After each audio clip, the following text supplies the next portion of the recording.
Hello guys, welcome back to the channel. Have you ever wondered about what was the largest and most successful hotel robbery in history? Then hang on till the end, as this information will amaze you. On New Year's Eve in 1972, a team of criminals carried off one of the most daring heists in New York City history. Their goal was the Pierre Hotel, a prestigious hotel on Fifth Avenue in Manhattan. A group of criminals broke into the hotel and stole millions of dollars worth of cash and jewelry. This daring crime has become a legend in New York City's history, and it continues to captivate people's imaginations today. This robbery was eventually included in the Guinness Book of World Records as the largest and most successful hotel robbery in history. The team. Of course, this kind of robbery can only be carried out by skilled criminals. The Pierre Hotel robbery was carried out by a crew of skilled criminals who had meticulously planned the crime. Professional thieves and burglars, Samuel Narlow and Robert Comfort, had a history of big heists and burglaries, including the theft of $1 million in cash and jewelry from Sophia Loren's suite at the Sherry Netherland Hotel, along with similar crimes at the Regency, Drake, Carlisle and St. Regis. Although Narlow was the power planner for these operations, Comfort played an important role as an organizer.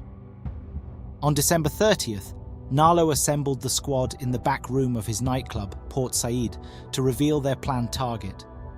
The crew included Robert "Bobby" Germain, a member of the Lucchese crime family who was in charge of breaking open the guest lockboxes in an open vault; Ali Ben, a hitman who generally worked for the Albanian mafia; and Al Green, Ali Ben's brother-in-law. Events leading up to the heist. The Pierre Hotel robbery was not a spontaneous crime. It was the end result of months of meticulous organizing and preparing. The criminals spent a considerable amount of time analyzing the hotel's layout, security measures, and the movements of its employees and visitors. One of the main reasons the Pierre Hotel was an appealing target was because it was one of the most opulent hotels in New York City. The hotel was well known for its wealthy visitors, the majority of whom had expensive belongings in their suites. The heist was set to occur on New Year's Eve, one of the hotel's busiest nights of the year.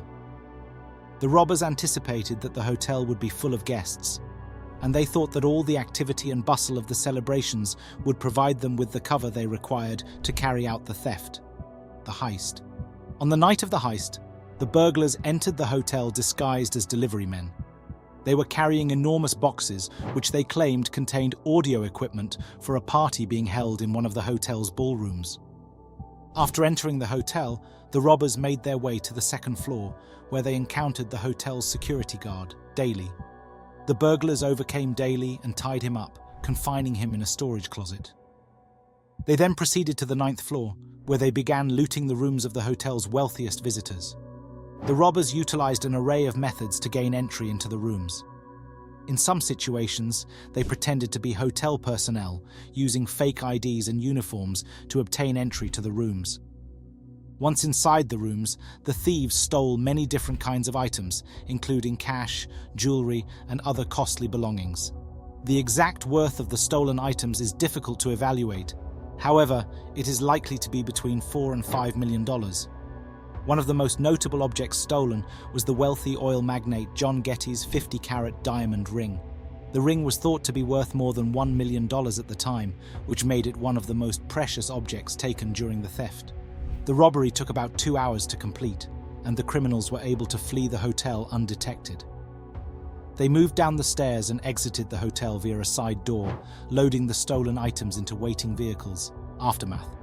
The Pierre Hotel robbery had profound repercussions in the criminal world.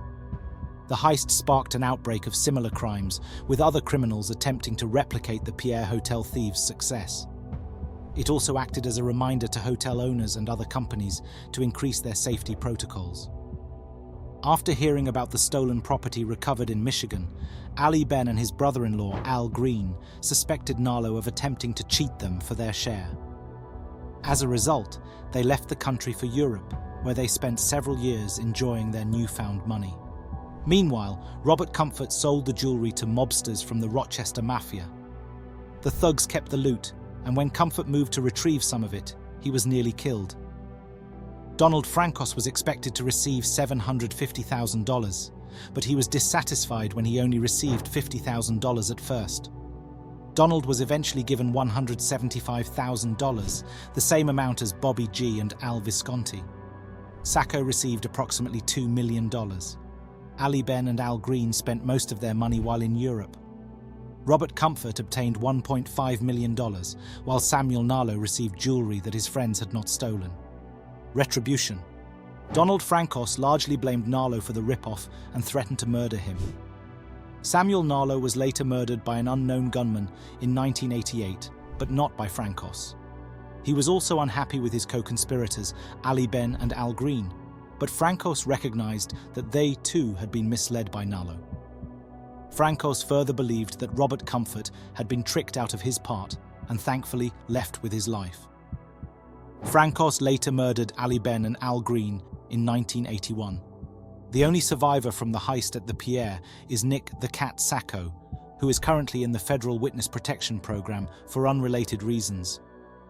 Sacco worked with writer Daniel Simone on a novel on the Pierre robbery called The Pierre Hotel Affair. That is the end of this video.